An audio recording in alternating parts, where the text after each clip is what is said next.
Assalamualaikum Sobat Railway semuanya. Bersama saya Indah di sini. Kemarin kan gini lagi rame ya postingan di Kementerian BUMN terkait kegiatan relawan bakti BUMN. Nah, kebetulan bersama saya di sini udah ada Kak Yulin yang kemarin berhasil berkontribusi di kegiatan relawan bakti BUMN. Batch berapa, Kak? Batch ke-6. Nah, batch 6. Untuk itu, tonton terus keseruan kita karena hari ini kita akan ngobrol-ngobrol terkait gimana pengalaman Kak Yulin selama kegiatan bakti BUMN itu, dan juga nanti akan sedikit tanya-tanya terkait daftarnya gimana, karena mungkin ada Sobat Railway di sini yang belum tahu dan pengen mengikuti kegiatan tersebut. Boleh.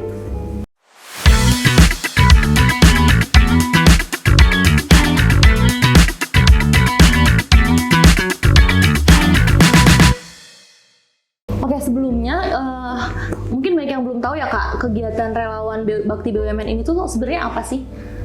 Kegiatan relawan bakti BUMN itu sebenarnya salah satu program dari Pak Erick Thohir dan Pak Teddy Brata ya, di Kementerian BUMN. Itu merupakan program tentang tanggung jawab sosial lingkungan yang sebenarnya di perusahaan masing-masing kita seperti LRS itu udah menerapkan itu sejak dari dulu. Namun langkah nyata sebagai budaya dari akhlak ya untuk kolaboratif, kita bersama-sama berkolaboratif untuk melaksanakan suatu kegiatan mewujudkan program tersebut secara nyata. Oke, karena namanya relawan bakti BUMN, jadi yang bisa mengikuti kegiatan ini cuma karyawan-karyawan yang bekerja di BUMN gitu? Karyawan-karyawan dan anak cucu perusahaan BUMN pun bisa mengikuti. Oh, jadi tidak terbatas okay. hanya BUMN aja. Kalau kita kan anak perusahaan ya kan kita? Iya, betul gitu. Okay. Jadi bukan cuma teman-teman di LAN aja, teman-teman di LRS pun bisa, teman-teman di Reka Prima pun sebenarnya bisa. Oke, termasuk teman-teman yang di LAN IoT ya, karena mereka kan juga cucu perusahaannya kita. Bisa. Berarti mereka juga bisa bergabung. Bisa banget. Oke.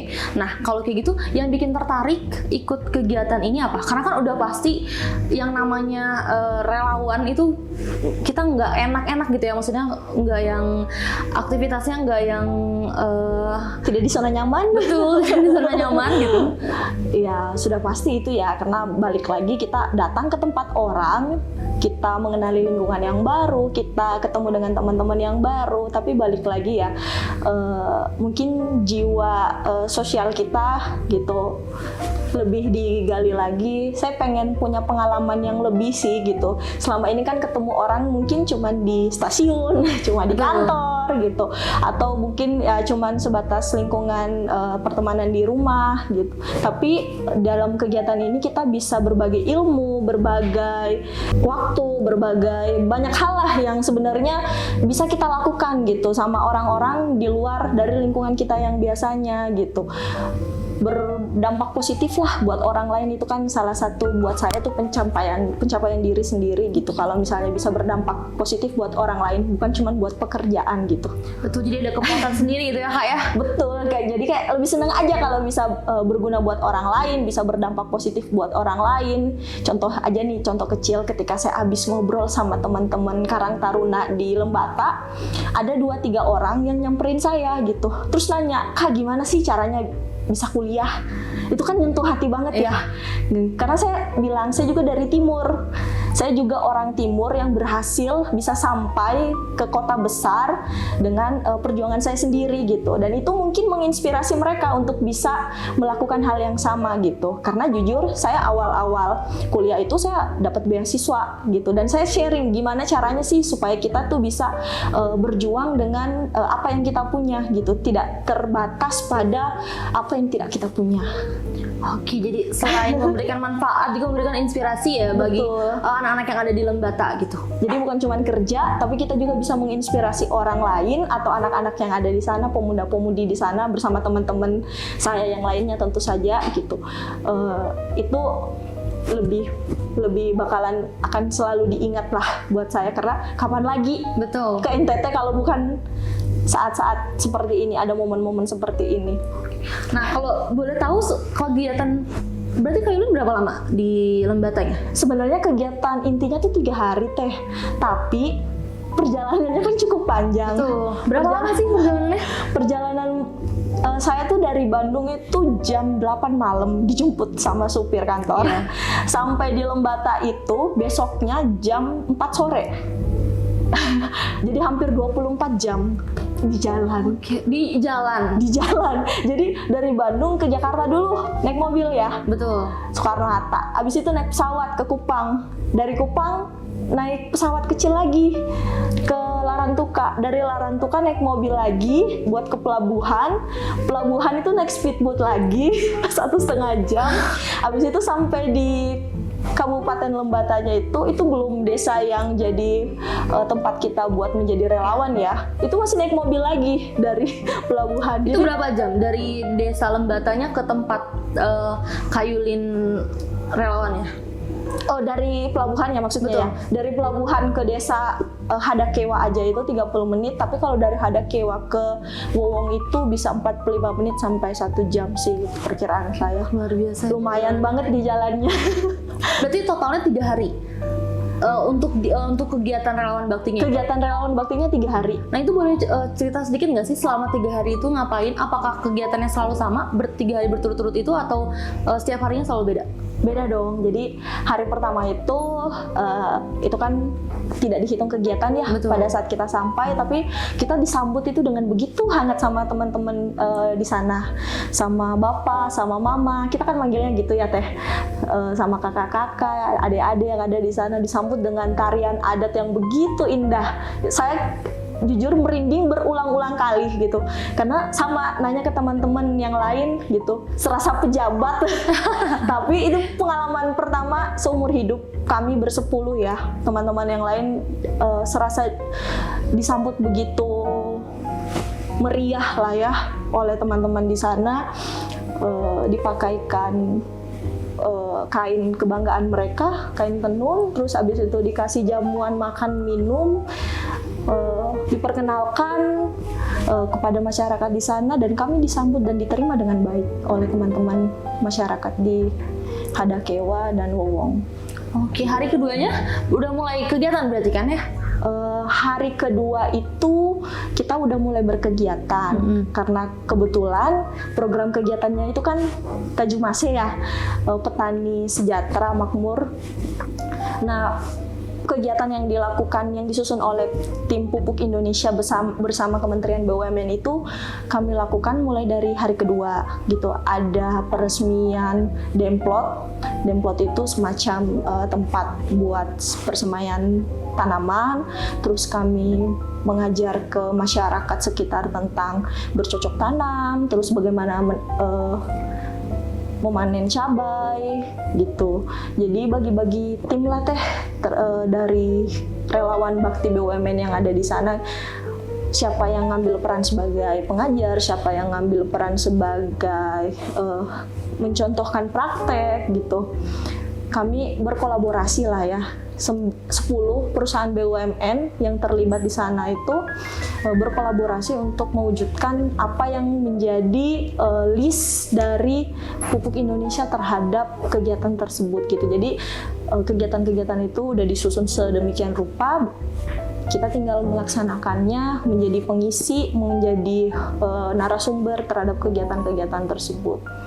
Oke, ini ada yang sedikit menarik. Tadi kan sempat disebutin ada yang nanti dibagi menjadi pengajar dan juga bertani. Nah, untuk yang bertani ini apakah sebelumnya itu dikasih dulu nih ilmunya terkait nanti bertani itu caranya gimana gitu-gitu, atau emang dipraktekin dan langsung dicontohin sama tim Pupuk Indonesia ya tadi? Iya, benar. Sebenarnya sih kalau secara background pendidikan ya, teman-teman yang ikut di Kelembata itu bersepuluh cuma 1 orang yang sarjana pertanian. Oke. Sisanya berarti di luar itu ya? Wah, random banget teh. Bayangin kalau anak Telkom disuruh bertani kan pusing juga ya kita ya. Saya juga kan biasanya megang kabel listrik ya. Betul. Nggak ada basic bertani sebenarnya. Nggak ada gitu. Tapi kebetulan saya itu teknik sipilnya keairan. Jadi sempat bisa terka sedikit lah ya. Terus bapak ibu saya juga kan background pendidikannya juga tentang pertanian, jadi di rumah juga sedikit-sedikit menanam ini. Jadi ya berbekal ilmu orang tua aja sih. Kalau misalnya disuruh nyiram bunga atau nanam bunga, bantuin ya. Berbekal ilmu itu aja sama nanya-nanya gitu. Tapi di sana juga mereka ada tim ahli. Jadi ketika materi itu ada, kita konsultasikan gitu. Yang kami tidak tahu tanda kutip terkait bahasa-bahasa teknis pertanian kan, itu udah di luar kepala ya, kita nggak tahu sama sekali. Itu mereka bantu, mereka jelasin. Jadi kami belajar dengan cepat, tapi mengajar juga harus dengan tepat.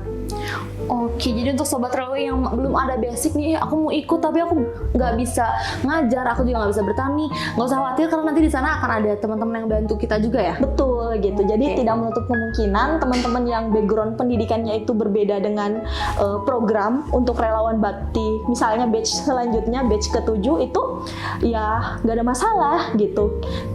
Yang dibutuhkan cuman niat ya, keinginan gitu, terus rasa percaya diri yang tinggi, karena kita dituntut untuk bisa merangkul segala pihak gitu, bisa merangkul teman-teman masyarakat yang di sana, bisa merangkul relawan-relawan bakti yang ada, maupun kita bisa berkomunikasi dengan baik dengan hostnya dan pihak dari Kementerian BUMN. Goalsnya mereka tuh apa gitu. Jadi kita harus ngapain itu harus bisa bersosialisasi dengan baik sih gitu. Menurut saya lebih dan kurangnya itu bakalan ditambahin seiring dengan berjalannya waktu gitu. Nah, aku kan sempat lihat nih ya di pengumuman dari Kementerian BUMN-nya ini. Kan daerahnya tuh bukan hanya Lembata ya, ada kurang lebih 10 daerah mungkin ya untuk yang batch sekarang ya. Nah, itu boleh tahu nggak sih dari sekian banyaknya daerah kenapa Kak-Yulin pilih Lembata? Kenapa Lembata? Pertama, menurut saya pribadi, ini pendapat pribadi ya. Lembata itu merupakan daerah 3T. Terluar, terdepan, dan terbelakang. Kalau koreksi saya kalau salah ya Teh. Pokoknya Lembata itu merupakan daerah 3T yang menurut saya, ilmu saya, dedikasi saya, ataupun tenaga saya, ketulusan saya itu justru dibutuhkan oleh teman-teman yang ada di tempat itu gitu. Tidak menutup kemungkinan gitu, walaupun saya tidak tahu arah hidup ke depannya seperti apa ya, tapi 9 tempat yang lainnya itu saya bisa datangi suatu saat nanti. Adapun yang sebenarnya saya udah bisa datangi gitu, karena 2 tempat diantaranya itu kampung halaman saya. Oke. 2 tempat diantara yang dijadikan tempat relawan bakti BUMN itu? Kan ada yang di Maluku, bapak saya dari Ambon. Saya kapanpun saya bisa ke sana ya. Terus ada yang di Solo, ibu saya dari Solo. Kapanpun juga saya bisa ke sana gitu, tanpa harus menunggu momen ini gitu. Ya maksudnya tanggung jawab sosial lingkungan itu sekalipun kita terlepas dari seragam LRS kita atau seragam dari BUMN itu kan wajib kita lakukan ya. Gitu. Tidak harus selalu pakai seragam gitu. Kita ngelihat sesuatu yang tanda kutip bisa kita bantu, kenapa tidak gitu. Terkait ilmu, terkait waktu, terkait tenaga. Menurut saya sih seperti itu. Jadi Lembata tuh emang saya belum pernah ke sana. Terus saya search tempatnya juga indah banget. Walaupun saya tahu proses menuju ke sana itu bakalan lama banget. Iya, apalagi tadi katanya hampir 24 jam ya. Hampir 24 jam gitu. Jadi emang izin saya ke atasan, ke koor itu cukup lama gitu, karena saya udah mention dari awal, Kak, tempatnya jauh, saya bakalan lama di jalan, ini bukan lama di sana, karena lama di jalan sama lama kegiatannya itu hampir mirip gitu. Bahkan pulangnya itu pun ada teman saya yang nggak dapat pesawat, ada tim pupuk Indonesia juga yang dapat pesawat tapi di cancel dari pihak maskapai, padahal pesawat yang sama yang saya naiki pulang. Apa mungkin karena penumpangnya sedikit gitu, atau emang keterbatasan maskapai yang ada di sana? Saya nggak tahu ya Teh, tapi kata teman-teman itu ada yang diduluankan gitu, karena atau nggak tahu errornya maskapai atau gimana, kenapa dia bisa masuk daftar ini padahal sebenarnya kursinya udah habis. Jadi begitu pergi pesawatnya penuh, pulang pesawat juga penuh Jadi saking susahnya transportasi ya, jadi emang sebelum itu kita udah diingatkan untuk jauh-jauh hari supaya beli tiket lebih dulu. Teman saya satu orang itu tinggal 2 hari Di sana. untuk nunggu pesawat berikutnya. Untuk menunggu pesawat berikutnya itu butuh waktu 2 hari. Jadi nggak tiap hari. Oh gitu, nggak setiap hari ada penerbangan menuju ke sana gitu. Betul. Oh oke. Ini kan tadi dicerita 3 hari ya di sana. Lumayan juga kan. Lumayan. Bisa diceritain nggak hal apa sih yang menarik dan nggak terlupakan gitu dari Lembata? Yang pasti udah pasti banyak banget kan hal yang tidak terlupakan. Tapi boleh dikasih tahu sedikit aja nggak sih? Saya ada punya, kalau semuanya sih sebenarnya nggak terlupakan ya Teh, tapi saya punya tiga momen nih ya. Yang pertama pada saat yang tadi saya disambut oleh masyarakat di Lembata. Yang kedua pas Karang Taruna tersebut, kakak-kakak tersebut nyamperin saya nanya gimana caranya kuliah.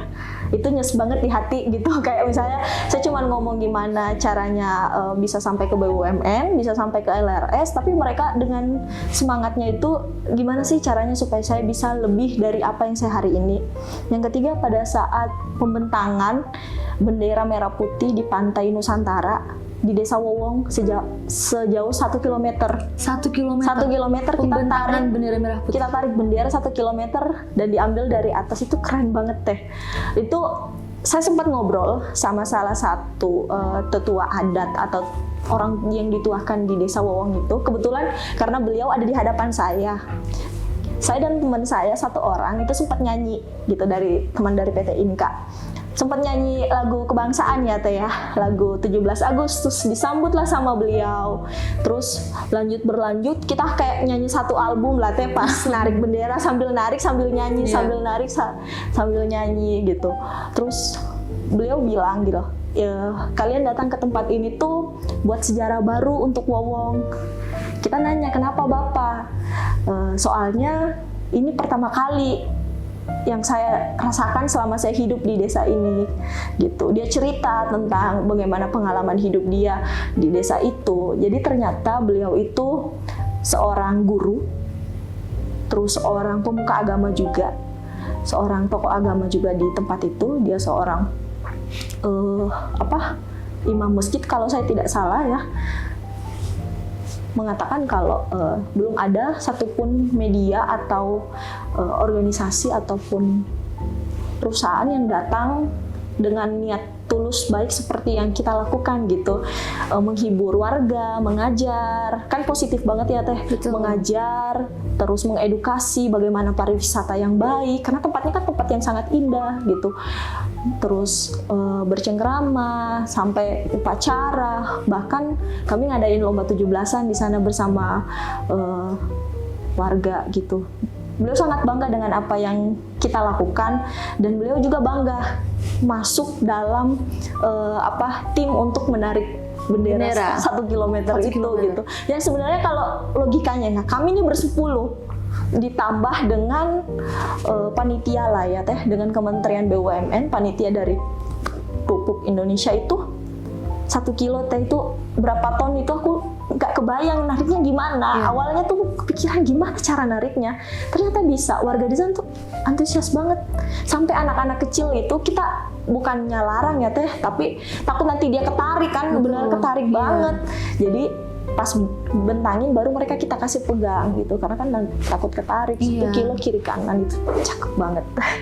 Jadi 3 momen itu menurut saya akan sulit saya lupakan buat kedepannya ya. Bahkan selama saya bekerja di LRS, menurut saya ya, itu momen paling tidak terlupakan. Bukan pada saat SO, bukan saat pegang-pegang kabel ya. Enggak. Nah itu kalau boleh tahu saat pembentangan bendera yang 1 kilometer itu dilakukannya berarti saat hari terakhir apa hari kedua? Itu pada saat 17 Agustus. 17 Agustus itu berarti hari terakhir ya? Iya. Betul, 17 Agustus kami. Oh, jadi memang momennya pun juga bertepatan. Tepat persis pada saat kemerdekaan Republik Indonesia ya? Persis. Makanya kami diliput beberapa media juga kan, sama ya tentu saja dari Kementerian BUMN tentang pengibaran bendera sejauh 1 kilometer itu. Ya cukup bangga juga karena kita bisa terlibat gitu. Jadi kan tagline-nya untuk 79 tahun Indonesia itu kan, kita tahu nggak? Nusantara Baru, Indonesia Maju. Di Pantai Nusantara Baru kami membentangkan, di Pantai Nusantara kami membentangkan bendera merah putih untuk menyambut Nusantara Baru. Jadi relate ya. Jadi dari Nusantara untuk Nusantara. Karena nama pantainya pun Pantai Nusantara. Nama pantainya pun memang Pantai Nusantara. Betul, itu Pantai Nusantara. Kami datang Pantai Nusantara. Wah, ini relate banget dengan tagline-nya Indonesia untuk ulang tahun kita yang ke-79 tahun gitu. Nusantara Baru, Indonesia Maju. Dari Pantai Nusantara untuk Nusantara Baru. Untuk Nusantara Baru. Oke. Jadi di Kalimantan, di Nusantara membentangkan bendera merah putih untuk pertama kali. Kita di Pantai Nusantara di Desa Wowong itu juga membentangkan bendera sejauh 1 km untuk memeriahkan itu. Wah, keren banget. Ini applause banget sih buat Kak Yulin yang udah berani dan udah mau gitu ya berkontribusi untuk memberikan sedikit, bukan sedikit ya, malah itu luar biasa sekali ya kontribusinya untuk masyarakat di daerah Lembata. Tapi boleh tahu nggak sih kesulitan yang ditemukan? Karena kan tadi udah dijelaskan oleh Kak Yulin bahwa Lembata adalah 3T kan termasuk. Apakah ada kesulitan-kesulitan selama Kak Yulin di sana? Entah itu dari akses air, listrik, ataupun akses fasilitas lainnya yang di Bandung nih, bahkan kita tidak menyadari bahwa ini dengan adanya listrik kita bisa nyalain AC kalau kepanasan gitu. Nyaman banget ya. Nyaman banget gitu kan. Apakah di sana ada kesulitan yang spesifik banget gitu dirasakan? Sebenarnya karena persiapannya juga, sebelumnya saya mau ngucapin terima kasih juga buat teman-teman saya gitu di divisi project. Ada juga sih teman saya yang dari land gitu yang sempat bantuin gitu, karena persiapan saya cukup mateng ya. Semua hal gitu yang benar-benar pokok yang saya butuhkan itu saya bawa. Jadi contoh nih teh, untuk tempat tinggal itu sangat nyaman, sangat disambut oleh warga yang ada di desa Hadakewa dan desa Wowong. Terus listrik juga udah ada, PLN udah sampai gitu. Listrik udah sampai, udah aman berarti ya? Udah sampai. Lampu jalan pun walaupun itu agak berjauhan itu tetap lumayan terpakai gitu. Tapi karena balik lagi tadi teman-teman saya tuh benar-benar prepare bawa ini gitu. Jadi saya merasa aman aja gitu ya, walaupun lampu jalannya jauh-jauh, saya bawa dibekelin headlamp sama teman-teman. Oh, bahkan sampai bawa headlamp.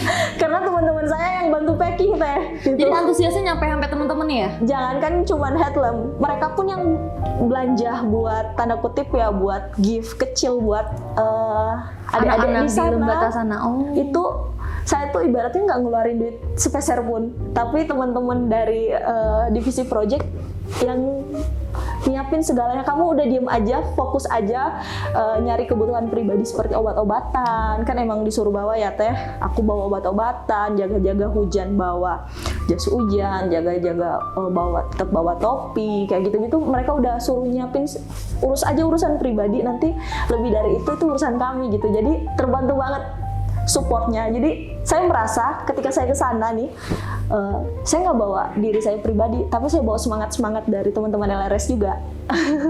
Karena mereka yang support dari awal gitu. Betul. Jadi yang antusias bukan cuma Kak Yulin ya, tapi teman-teman dari divisi projectnya pun betul. Dari hal-hal kecil yang sebenarnya ya, kalau kita di sini beli coklat biasa itu kan ya udahlah ya teh. Iya. Dan bahkan kadang nggak kemakan gitu kan ya, karena tapi seneng banget. Saya berbagi buat adik-adik di sana itu mereka seneng banget gitu. Saya ditemenin beli buku buat adik-adik di sana. Saya bacain itu, mereka sampai minta 2-3 buku lagi saya bacain. Saya ajarin membaca, itu seneng banget. Padahal anak-anak yang belum TK ya teh ya, yang kecil-kecil itu ada, nanti kita bisa kasih lihat fotonya lah ya. Itu sebagian buku-bukunya juga itu dari teman-teman LRS yang bantu nemenin milih. Oh gitu. Iya. Jadi itu bukunya bawa sendiri. Coklatnya pun bawa sendiri dari Bandung. Iya, bawa. Itu dari teman-teman LRS. Yang kalau coklat dibuat sama ini apa? Mbak Mayen, Mbak Mayen, dia udah nyiapin, makasih banyak. Itu udah tersampaikan dengan langsung lah ya. Betul, karena anak Lembatanya ya. Betul. Tapi terlepas dari semua itu juga teman-teman dari relawan bakti pun 9 orang itu yang cowok-cowok itu bantu banget. 4 orang cowok itu yang ngegeret koper saya kemana-mana soalnya berat banget teh. Malah katanya sampai over bagasi ya? Over bagasi untuk itu nggak ada apa-apanya dibandingkan senyuman-senyuman dari mereka gitu. Karena perasaan saya aja atau saya yang kurang lihat situasi di sana ya Teh, tapi jarang banget warung tuh hampir tidak ada.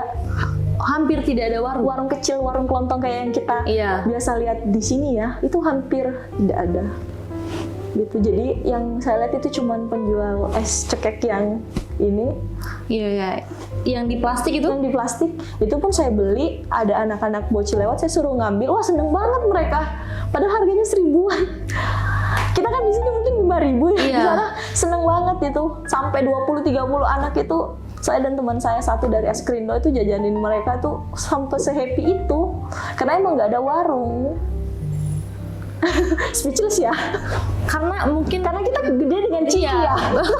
Karena kan maksudnya alhamdulillahnya karena di Bandung ini kita bisa mengakses segalanya dengan mudah gitu kan. Termasuk internet juga gampang. Warung-warung di sini juga banyak. Gitu. Jajanan mau apapun juga ada gitu. Jadi tadi ngedenger cerita Kayulin kayak kan daerah terluar Teh. Betul sih. Jadi itu sebenarnya speedboat juga kan di sana nggak tiap jam ada ya, adanya tiap hari kan. Tapi tiap hari ada. Sekopi saya sih speedboat ada ya. Kalaupun nggak ada perahu yang bisa nganterin kita ke sana. Oke. Tapi mudah-mudahan melalui kegiatan relawan bakti BUMN ini jadi inspirasi lah ya. Benar. Untuk tempatnya jadi terkenal. Betul. Gitu. Jadi bisa menambah apa ya? Kita tuh kenal NTT cuma Labuan Bajo. Betul. Come on, Lembata jauh lebih indah sumpah. Lembata juga nggak jauh indahnya sama Labuan Bajo ya? Benar, soalnya itu kapal-kapal itu indah banget. Terus kelebihannya Lembata adalah dia punya gunung berapi aktif juga. Gunung berapi aktif? Yang ada di depan pulau, benar-benar itu kita bisa lihat gitu. Terus pantai 10 meter kemudian kita bisa nanam kangkung. 10 meter dari pantai? Itu nggak nyampe 10 meter lah mungkin ya Teh ya. Itu nanam kangkung, nanam tomat, nanam cabe. Itu kan di tempat lain mana ada tempat yang Tuhan anugerahi laut dengan ladang pertanian itu bisa bersamaan. Betul. Tapi dan Barat jaraknya ada. juga berdekatan kan ya? Berdekatan gitu. Jadi airnya itu saya mandi, sikat gigi ataupun beraktivitas yang berhubungan dengan air Teh, itu tidak payau. Payau tuh sedikit asin sedikit tawar ya Teh, lengket lah ya kalau ini mah. Ini enggak, sama sekali enggak payau. Air tawarnya itu bisa dipakai untuk menyuburkan si tanaman-tanaman padahal pinggir pantai. Karena itulah masyarakat di sana juga sangat menghargai alam. Mereka mengambil air dengan cara yang tepat, menyalurkannya juga dengan cara yang tepat, dan dipergunakannya juga dengan secara maksimal. Sangat baik. Makanya pertaniannya pun tumbuh. Nah, ini yang akan kita dorong terus supaya bisa membantu pariwisata, agrowisata ya. Kita sebutnya agrowisata. Untuk agrowisatanya jalan, pariwisata dari sisi pantainya pun jalan karena terumbu-terumbu karangnya juga masih bagus. Warganya juga sangat welcome untuk turis. Itu tempatnya pun sangat nyaman. Gitu. Harapan saya sih terkait transportasi aja. Betul. Gitu. Jauh lebih banyak, jauh lebih diperhatikan oleh pemerintah supaya Lembata tuh bisa aksesnya semudah Labuan Bajo lah ya. Iya. Untuk gitu. Terutama untuk turis kan, karena Lembata juga nggak jauh indah dari Labuan Bajo kan. Nggak jauh indah. Selain itu juga aku sih juga berharapnya semoga infrastrukturnya juga bisa lebih diperhatikan oleh pemerintah ya. Betul. Supaya kita ini yang nanti mengunjungi Lembata ini, karena kan tadi dibilangnya nggak ada warung, dan untuk hal-hal lainnya itu kan agak sulit juga kan gitu.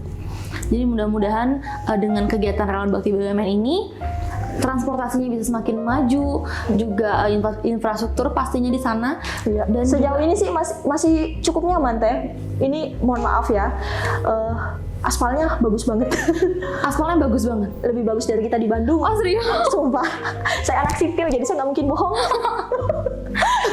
Itu nggak ada lubang, nggak ada ini, sangat aman, sangat nyaman, rambu-rambu jelas terkait jalan ya. Akses jalan itu sangat indah, sangat bagus. Mungkin karena volume kendaraannya pun di sana masih Betul, sedikit ya. Karena volume kendaraannya sedikit, terus kapasitas jalannya itu cukup untuk lalu lintas kendaraan di sana. Jadi ini terbantu banget kita untuk transportasi gitu sebenarnya. Cuman masalahnya menuju ke sananya aja nih Teh. Kita butuh pesawat yang jauh lebih banyak, butuh speedboat yang lebih sering gitu, atau kapal feri lah ya gitu, karena kita kan nggak tahu jadwalnya secara rinci karena itu benar-benar diatur sama panitia terkait kapal. Oke, jadi mudah-mudahan setelah ini transportasi dari dan menuju Lembatanya akan lebih mudah gitu ya, supaya lebih banyak orang lagi yang bisa merasakan keindahan Lembata. Oke, Kak Yulin, terima kasih untuk cerita sharing-sharingnya, ini seru banget. Aku akan lanjut nanya-nanya lagi lebih detail, tapi nanti di belakang kamera, karena abis ini di part selanjutnya aku akan nanya-nanya terkait detail bagaimana mekanisme pendaftarannya dan segala macam. Jadi buat Sobat Railway, jangan lupa untuk nonton part 2-nya, karena di part 2-nya masih ada aku dan Kak Yulin untuk bahas tentang pendaftaran kegiatan relawan bakti BUMN. Dadah!